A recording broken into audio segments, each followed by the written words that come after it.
사무엘상 15장에서 사무엘은 사울이 왕이 된 지 2년 뒤에 아말렉과 전쟁하라는 하나님의 말씀을 전하고 있음을 봅니다. 하나님께서 왜 아말렉과 전쟁을 하라고 하셨을까요? 아말렉은 이스라엘 백성들이 이제 출애굽해서 광야길로 그리고 가나안으로 들어가는 길에 가장 먼저 그 길을 막아선 그런 족속이 아말렉 족속입니다. 근데 아말렉이 단순히 이스라엘 공동체에 가는 길을 가로막았다는 얘기가 아니라 그들이 이스라엘이 선포하는 시내산 계약법을 받아들이라고 하는 이스라엘의 요청을 거부했다라는 것을 말하고 있습니다. 하나님은 거룩한 법을 받아들이라는 요청을 거부하는 아말렉과의 전쟁에 개입하셨고 이기게 하셨습니다. 하나님 오늘도 여전히 거룩한 전쟁을 수행하라고 교회에 요청하고 계시는 줄 믿습니다. 거룩한 전쟁을 수행하는 교회 공동체와 함께 하셔서 승리케 하시는 줄 믿습니다. 아멘. 그렇다면 교회 공동체는 오늘날 교회는 무엇으로 거룩한 전쟁을 수행할까? 교회에게 주어진 거룩한 전쟁을 위한 무기는 뭘까? 계약법을 올바로 깨닫는 것입니다. 그리고 하나님의 나라가 이 땅에 이루어지기를 위하여 한 마음과 한 뜻으로 기도하는 것입니다. 어둠의 세력과 담대히 맞서 싸우는 것입니다. 하나님은 하나님 나라를 이 땅에 세우는 일을 끝끝내 반대하고 방해하는 사단의 세력을 속히 발 아래 밟게 도와주실 줄 믿습니다. 아멘. 출애굽기 17장 8절에서 15절 말씀을 보겠습니다. 그때 아말렉이 와서 이스라엘과 르비딤에서 싸우니라. 모세가 여호수아에게 이르되 우리를 위하여 사람들을 택하여 나가서 아말렉과 싸우라. 내가 내일 하나님의 지팡이를 손에 잡고 산꼭대기에 서리라. 여호수아가 모세의 말대로 행하여 아말렉과 싸우고 모세와 아론과 훌은 산꼭대기에 올라가서 모세가 손을 들면 이스라엘이 이기고 손을 내리면 아말렉이 이기더니 모세의 팔이 피곤하매 그들이 돌을 가져다가 모세 아래에 놓아 그가 그 위에 앉게하고 아론과 훌이 한 사람 이쪽에서 한 사람 저쪽에서 모세의 손을 붙들어 올렸더니 그 손이 해가 지도록 내려오지 아니한지라. 여호수아가 칼날로 아말렉과 그 백성을 쳐서 무찌르니라. 여호와께서 모세에게 이르시되 이것을 책에 기록하여 기념하게 하고 여호수아의 귀에 외워 들리라. 내가 아말렉을 없이하여 천하에서 기억도 못하게 하리라. 모세가 제단을 쌓고 그 이름을 여호와 니시라 하고 이르되 여호와께서 맹세하시기를 여호와가 아말렉과 더불어 대대로 싸우리라 하셨다 하라. 여호와 니시, 그죠? 승리 하나님, 그런 뜻이죠. 하나님이 아말렉과 대대로 싸우시겠다 이렇게 맹세하셨다는 거예요. 근데 이 이야기는 수백 년 전에 이제 사무엘서를 기록할 때에 또 사무엘이 사사로 있을 때에 보다 훨씬 수백 년 전에 있었던 일입니다. 그러니까 출애굽 과정에 있었던 이야기라는 거죠. 최소한 400년, 500년이 지난 뒤에 사무엘이 아말렉과 싸우라고 이제 명령을 내리고 있고 이건 또 그 뒤에 바벨론 포로지에서 이 이야기를 기록을 하고 있다는 것을 머릿속에 두고 이런 말씀들을 한번 생각을 해봐야 됩니다. 사무엘상 15장 1절에서 4절에는 이렇게 기록되어 있습니다. 사무엘이 사울에게 이르되 여호와께서 나를 보내어 왕에게 기름을 부어 그의 백성 이스라엘 위에 왕으로 삼으셨은즉 이제 왕은 여호와의 말씀을 들으소서.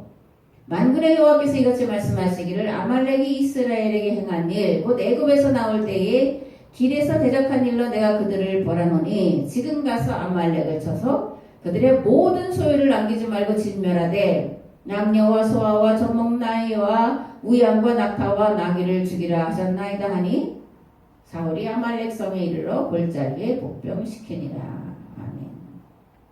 아말렉이 가나안을 향해 가는 이스라엘의 길을 막았기 때문에 내가 이제 그들을 벌한다. 가서 모든 것을 다 하렘이라고 해서 다 죽여라. 호흡이 있는 모든 것들을 다 죽여라. 그래서 사울이 아말렉 성을 이제 둘러싸고 복병을 이제 숨겨놨다 그런 얘기죠. 이 말씀을 나누기 전에 몇 가지를 먼저 이제 생각을 해봐야 됩니다.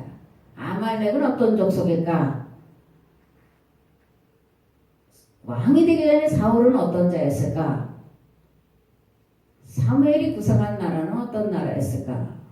사울에게 아말렉과 싸우라는 얘기는 무엇을 수행하라는 것일까? 뒤에 가서 볼 거지만 사무엘은 죽는 날까지 사울을 다시는 가서 보지 않았는데 왜 그랬을까? 하나님은 사울을 이스라엘의 왕으로 삼으신 것을 후회하셨다 이렇게 기록되어 있는데 왜 그러셨을까? 이런 것들을 우리가 생각을 해보려고 합니다.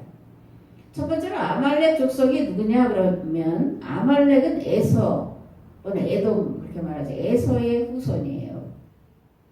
이들은 유다 남쪽 광야와 산악지대에 살면서 추수 때가 되면 침입해서 식량이나 사람을 약탈에다가 먹고 사는 그런 족속이었습니다. 하나님은 이런 약탈 전쟁을 일삼는 침략 전쟁을 일삼는 자들을 용서하실 수 없는 하나님이죠. 그래서 아말렉과 대대로 싸우시겠다 이렇게 말씀을 하신 것입니다.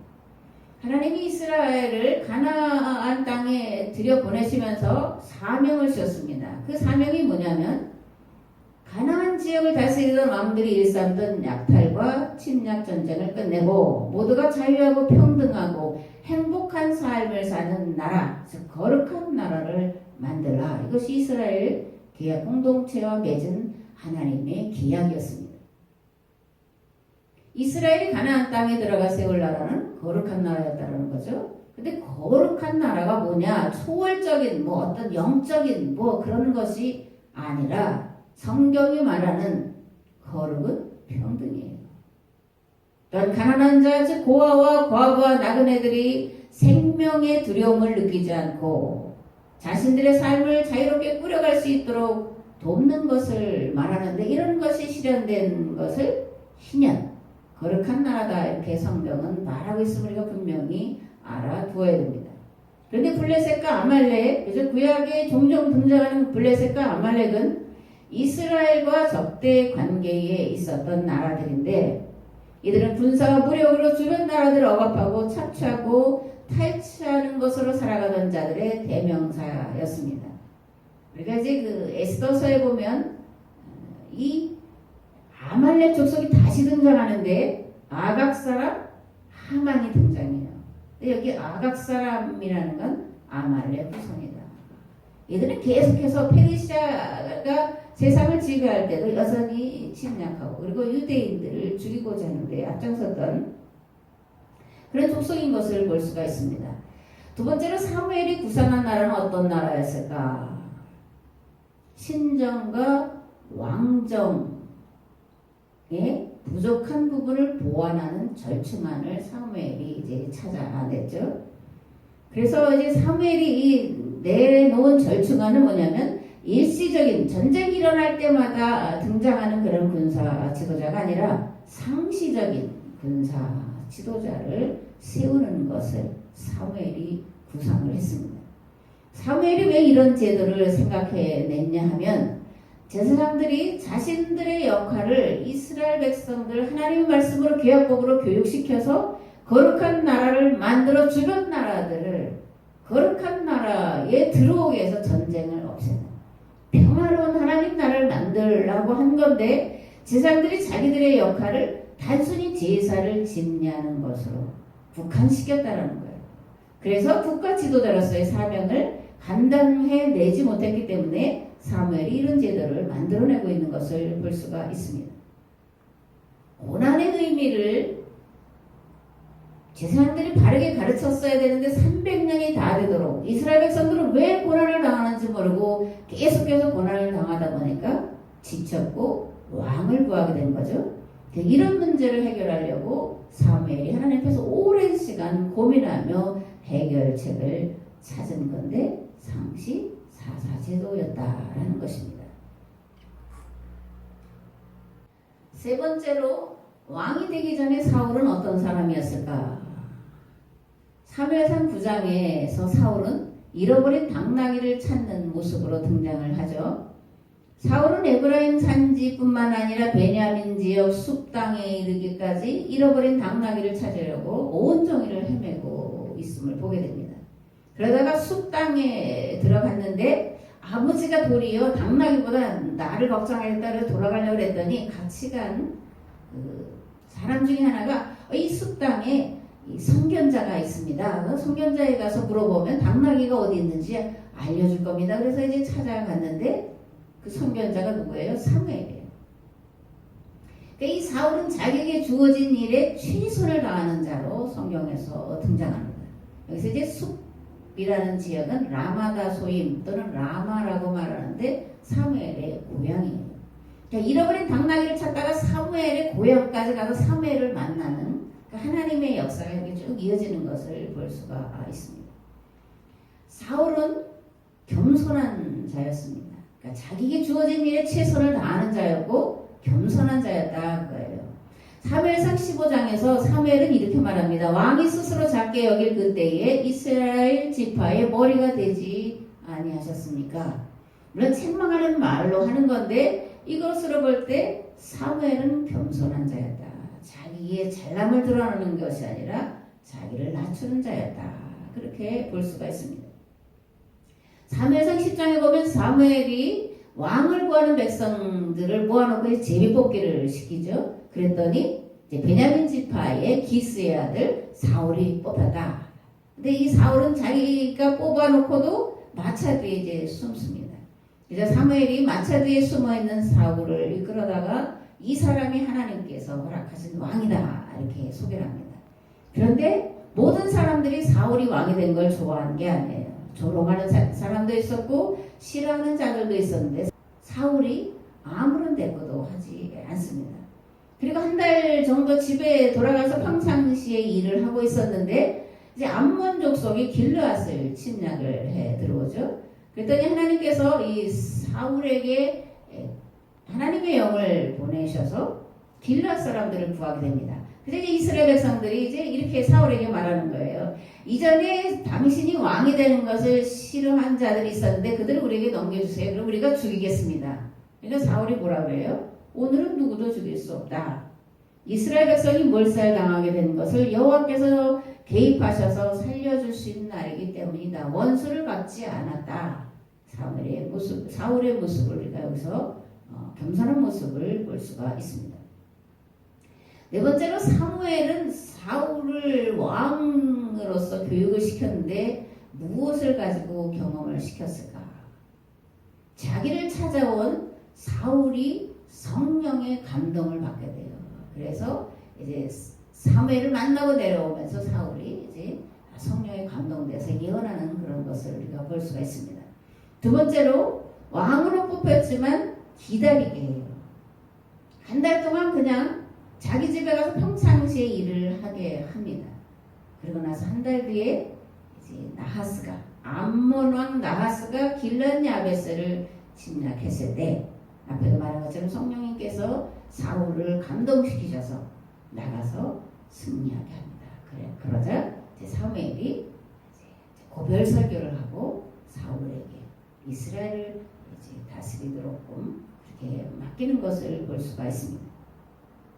그 다음에 이제 가서 사무엘상 13장에 보면 블레셋과 이제 전쟁하는 이야기가 나옵니다. 사무엘상 13장 1절 15절 말씀을 보겠습니다.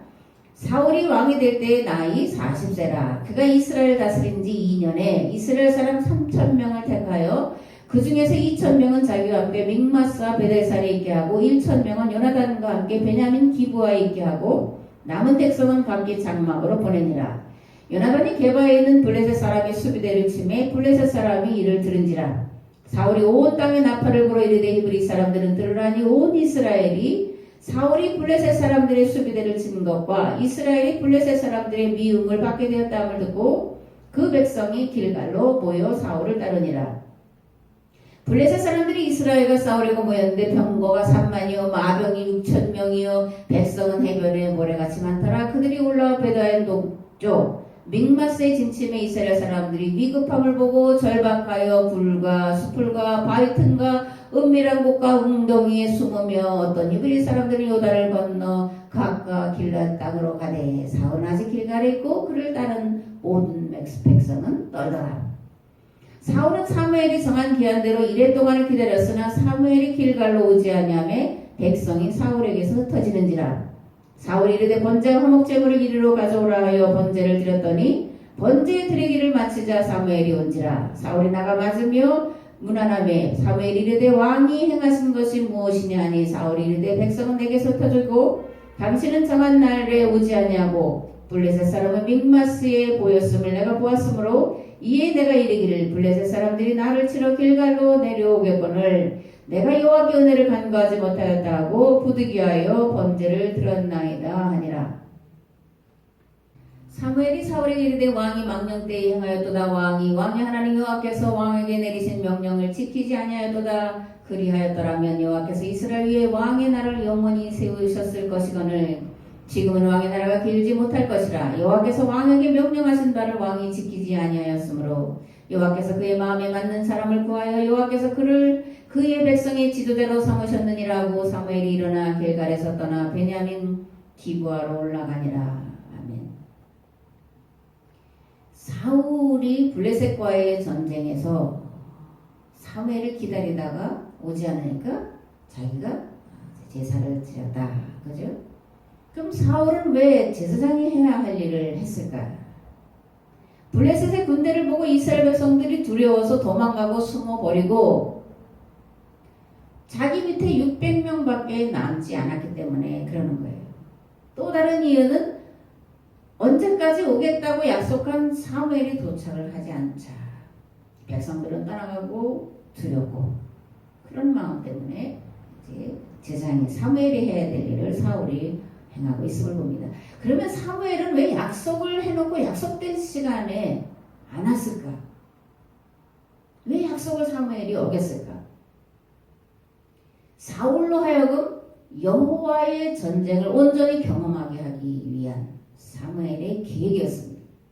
사울이 치러야 될 전쟁은 약탈이나 침략이나 정복 전쟁이 아니라 도리어 힘과 권력에 눌린 자를 자유케 하는 합의로 해방 전쟁이었기 때문에 사무엘이 그것을 훈련시키고 각인시켜 놓으려고 약속한 날짜의 시간에 좀 늦게 왔던 것입니다. 이 전쟁에서 물론 이스라엘이 이겨요. 이스라엘이 이기는데 왜 이겼냐면 사울은 잘못했지만 사울의 아들 요나단이 사무엘이 무엇을 말하고 있는지를 알았기 때문에 그러는 거예요. 그래서 요나단이 거룩한 전쟁을 수행합니다. 자기 병기든 사람과 둘이 가서 블레셋 적진으로 들어가죠. 그죠? 그래서 몇십 명을 죽이니까 이제 블레셋 지역에서 자중질환이 일어나서 이기게 됩니다. 앞에도 말했지만 사무엘은 이런 블레셋과의 전쟁을 통해서 여호와의 전쟁을 경험하도록 한 것인데 슬프게도 사울은 사무엘의 뜻을 몰랐다. 걔가 지금 요나단을 통해서 무엇을 보고 있는지 무엇을 경험하고 있는지를 몰랐다. 그렇게 열왕기서에서 기록을 하고 있습니다. 그 몰랐다라는 것을 여실히 드러나는 게 오늘 이제 함께 나눌 본문의 말씀인 15장의 아말렉과의 전투예요. 사울은 아말렉과의 전투를 통해서 전쟁을 통해서 전쟁에는 이겼지만 하나님께로부터 버림을 받습니다. 그런데 이 사울이 하나님께로부터 버림받은 이것은 사울 한 사람의 실패로 끝난 게 아니라 다윗과 솔로몬으로 이어지면서 이스라엘을 멸망으로 이끄는 단초가 되었다는 데 있어요. 우리는 사울의 실패를 통해 하나님과 성경을 바로 이해하고 믿는 한 사람으로 인해 온 세상에 살 수도 있고 하나님과 성경을 모르고 또 오해하는 한 사람으로 인해 온 세상이 특별히 교회 공동체 전체가 망할 수도 있다는 것을 명심을 해야 될 줄 믿습니다. 한 사람이 중요한 거예요. 두 사람, 세 사람, 10사람이 아니라 한 사람. 하나님과 성경을 바로 깨달아 아는 한 사람. 하나님 오늘도 그 사람을 찾고 계시는 줄 믿습니다. 아멘. 사무엘상 15장 7절에서 24절 말씀 봉독하겠습니다. 사울이 하윌라에서부터 애굽 앞 술에 이르기까지 아말렉 사람을 치고 아말렉 사람의 왕 아갑을 사로잡고 칼날로 그의 모든 백성을 진멸하였으되 사울과 백성이 아갑과 그의 양과 소의 가장 좋은 것 또는 기름진 것과 어린 양과 모든 좋은 것을 남기고 진멸하기를 즐겨 아니하고 가치 없고 하찮은 것은 진멸하니라. 여호와의 말씀이 사무엘에게 임하니라. 이르시되 내가 사울을 왕으로 세운 것을 후회하노니 그가 돌이켜서 나를 따르지 아니하며 내 명령을 행하지 아니하였음이니라 하신지라. 사무엘이 근심하여 온 밤을 여호와께 부르짖으니라. 사무엘이 사울에게 이른즉 사울이 그에게 이르되 원하건대 당신은 여호와께 복을 받으소서. 내가 여호와의 명령을 행하였나이다 하니 사무엘이 이르되 그러면 내게 들려오는 이 양의 소리와 내게 들리는 소의 소리는 어찌 된 일입니까 하니라. 사울이 이르되 그것은 우리가 아말렉 사람에게서 끌어온 것인데 백성이 당신의 하나님 여호와께 제사하려 하여 양들과 소들 중에 가장 좋은 것을 남김이여 그 외의 것은 우리가 진멸하였나이다 하는지라. 사무엘이 사울에게 이르되 가만히 계시옵소서. 간밤에 여호와께서 내게 이르신 것을 왕에게 말하리이다 하니 그가 이르되 말씀하소서. 사무엘이 이르되 왕이 스스로 작게 여길 그때에 이스라엘 지파의 머리가 되지 아니하셨나이까. 여호와께서 왕에게 기름을 부어 이스라엘 왕을 삼으시고 또 여호와께서 왕을 길로 보내시며 이르시기를 가서 죄인 아말렉 사람을 진멸하되 다 없어지기까지 해치라 하셨거늘 어찌하여 왕이 여호와의 목소리를 청정하지 아니하고 탈취하기에만 급하여 여호와께서 악하게 여기시는 일을 행하였나이까. 사울이 사무엘에게 이르되 나는 실로 여호와의 목소리를 청정하여 여호와께서 보내신 길로 가서 아말렉 왕 아각을 끌어왔고 아말렉 사람들을 진멸하였으나 다만 백성이 그 마땅히 멸할 것 중에서 가장 좋은 것으로 길갈에서 당신의 하나님 여호와께 제사하려고 양과 소를 끌어왔나이다 하는지라. 사무엘이 이르되 여호와께서 번제와 다른 제사를 그의 목소리를 청정하는 것을 좋아하신 같이 좋아하시겠나이까?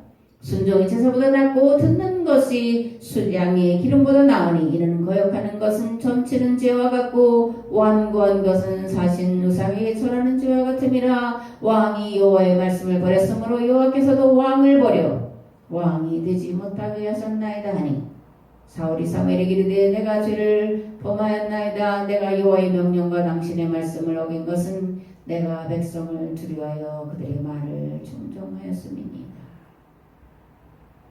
사실 왕이 되기 전에 사울이라면 내가 백성을 두려워하여 그들의 말을 청정했다라고 말할 것이 아니라 내가 하나님의 뜻을 깨닫지 못하고 그래서 내가 하나님의 말씀을 거역했습니다. 내 죄입니다. 백성들의 죄가 아니라 제 죄입니다라고 고백을 했어야 되죠. 그러면 하나님이 다시 한번 기회를 주시지 않았을까 그런 생각을 해보게 됩니다.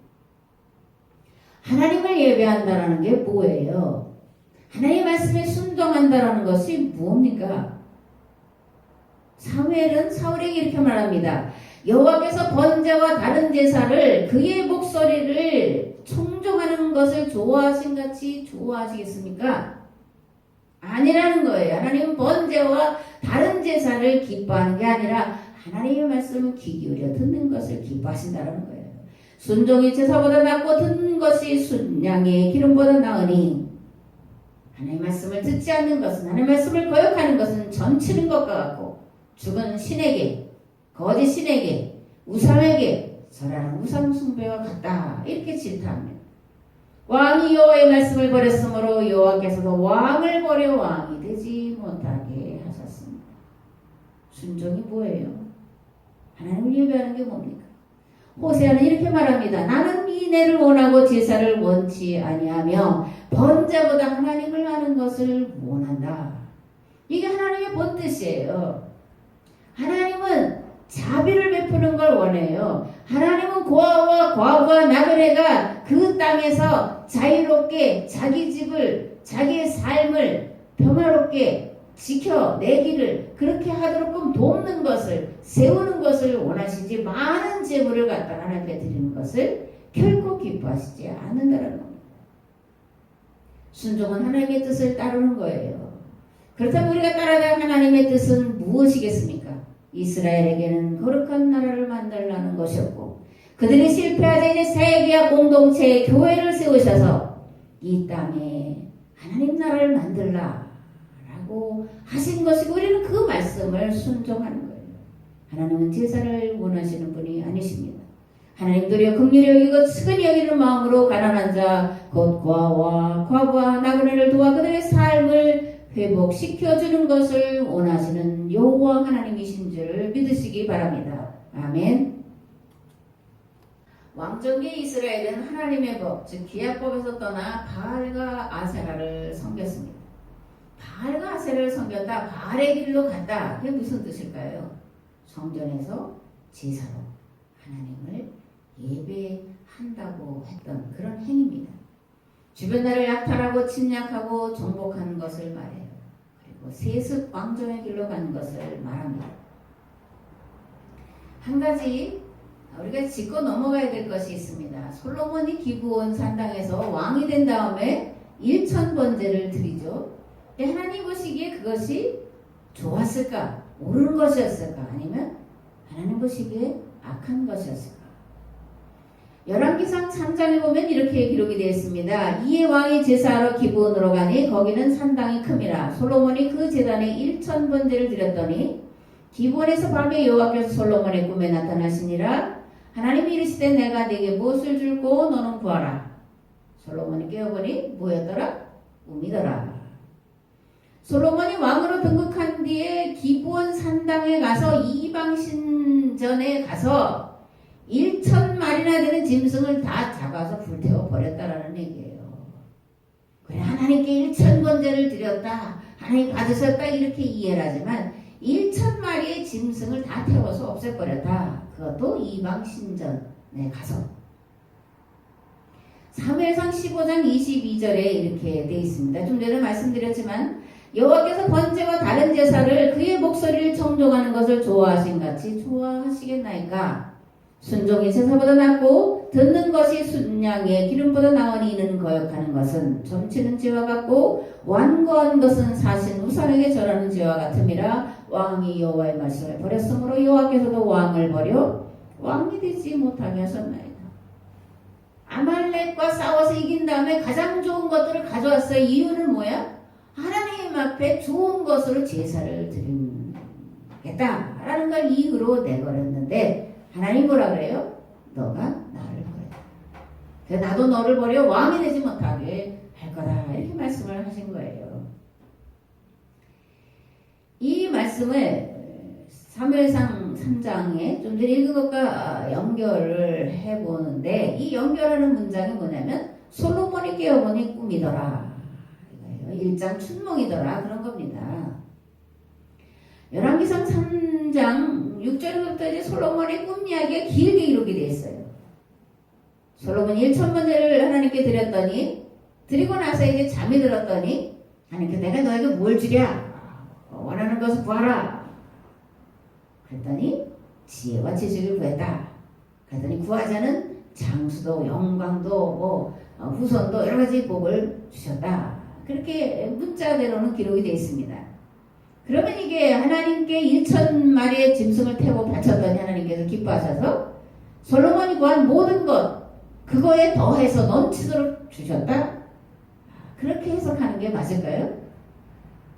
그날 밤에 하나님이 솔로몬에게 나타나 그에게 이르시되 내가 네게 무엇을 주랴? 너는 구하라 하시니 솔로몬이 하나님께 말하되 주께서 전에 큰 은혜를 내 아버지 다윗에게 베푸시고 내가 그를 대신하여 왕이 되게 하였사오니 여호와 하나님이 원하건대 주는 내 아버지 다윗에게 허락하신 것을 이제 굳게 없어서 주께서 나를 땅의 티끌같이 많은 백성의 왕으로 삼으셨사오니 주는 이제 내게 지혜와 지식을 주사 이 백성 앞에서 출입하게 하옵소서. 이렇게 많은 주의 백성을 누가 능히 재판하리까니 하나님이 솔로몬에게 이르시되 이런 마음이 내게 있어서 부나 재물이나 영광이나 원수의 생명 멸하기를 구하지 아니하며 장수도 구하지 아니하고 오직 내가 네게 다스리게 한 내 백성을 재판하게 하여 지혜와 지식을 구하였으니 그러므로 내가 네게 지혜와 지식을 주고 부와 재물과 영광도 주리니 내 전의 왕들도 이런 일이 없었거니와 내 후에도 이런 일이 없으리라 하시니라.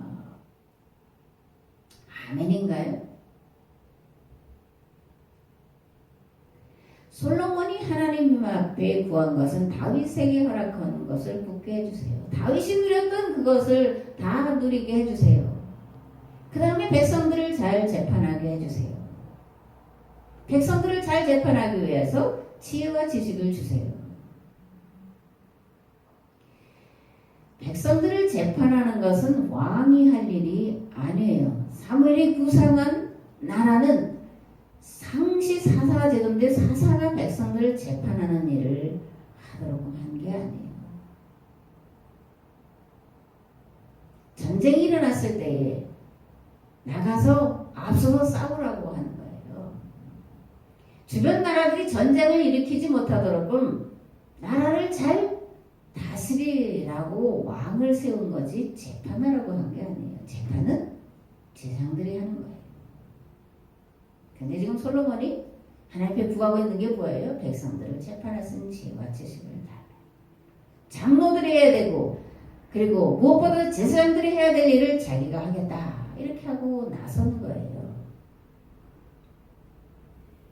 그랬더니 하나님이 구하자는 것까지 주셨다. 그런데 끝의 내용은 뭐예요? 그런데 이것이 뭐였더라? 꿈이었다. 무슨 영몽, 하나님께로부터 뭐 계시 뭐 그런 것이 아니라 실컷 짐승 태워드리고 나서 지쳐서인지 피곤해서인지 잠들었을 때에 꾼 일장 춘몽이었다.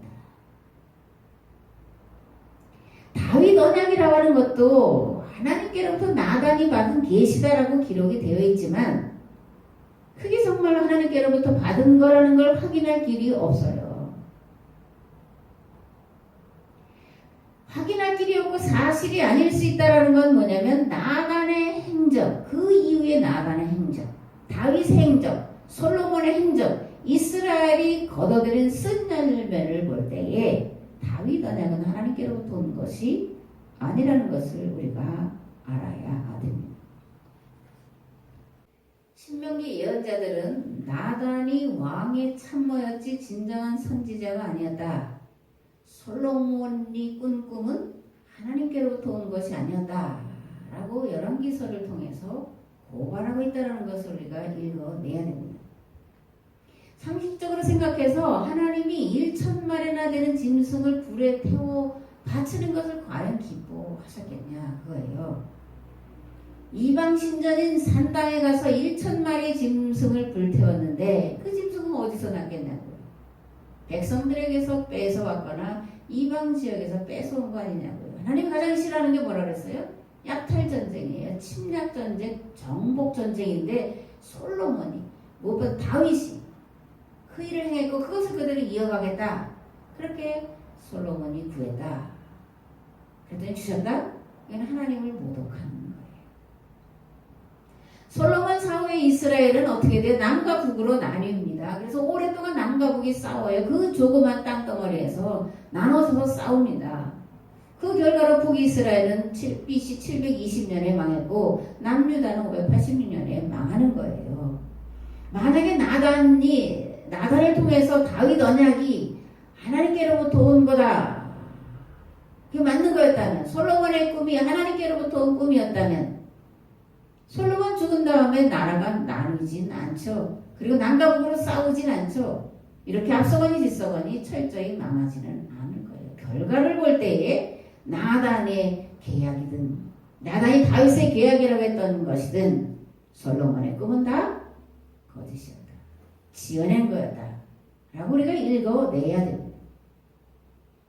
바벨론 포로되는 신명기 예언자들은 솔로몬의 이야기를 기록하면서 또 다윗 언약을 기록을 하면서 진중으로 하고자 하는 이야기가 있었다고요. 그게 감추어져 있는 겁니다. 그걸 뒤집어서 읽어낼 줄 알아야 돼요. 뭐예요? 하나님 앞에서 외치는 통한의 회개요. 가나안 땅을 사모하며 내뿜는 탄식이요. 눈물로 부르는 망국가였다라는 거예요. 이런 일들을, 이런 악행들을, 바알과 아세를 쫓아간 일을, 하나님의 말씀을 거역한 제사로 성전에서 하나님을 예배한다라고 했던 것이 다 하나님의 뜻을 거역한 거였다. 하나님을 버린 거였다. 그래서 하나님이 우리를 버리셨다. 어떻게 할 거냐?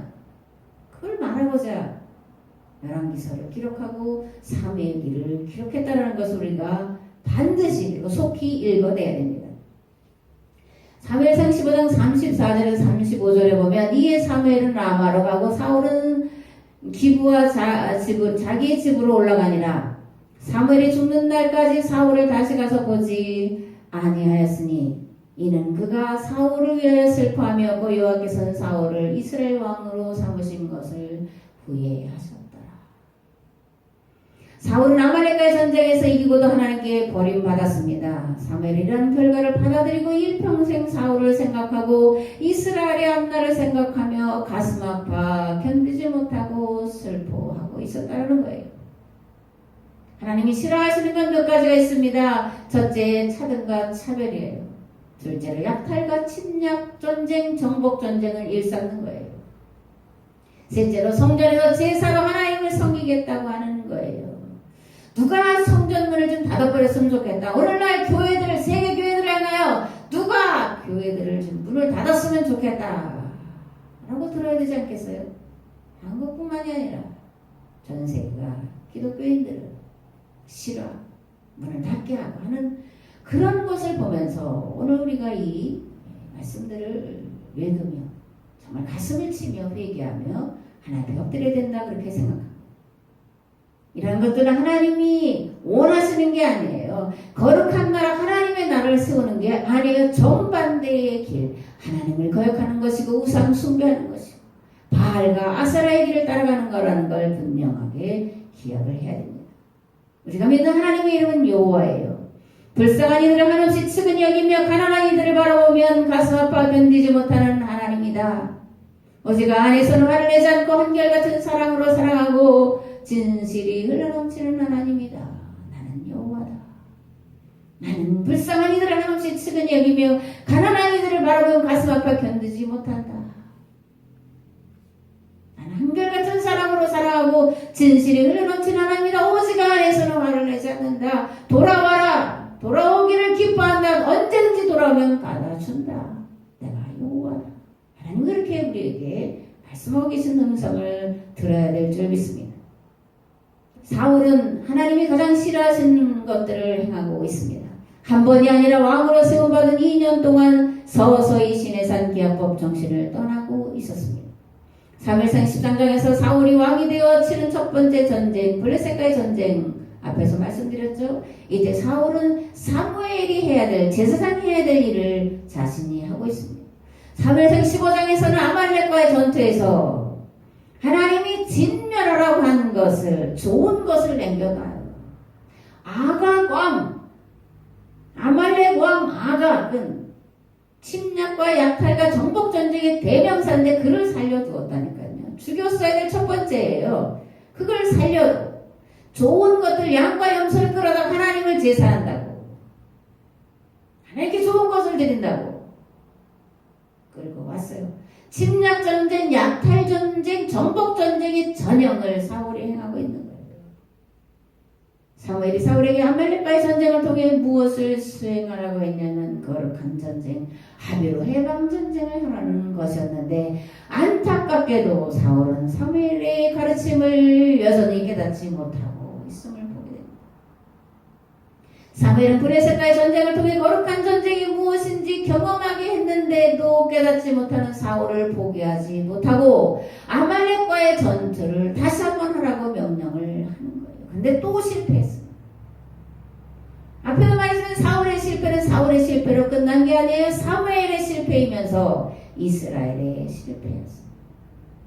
사무엘은 사울의 실패를 자신의 실패로 끌어안고 오랫동안 슬퍼하며 단식했습니다.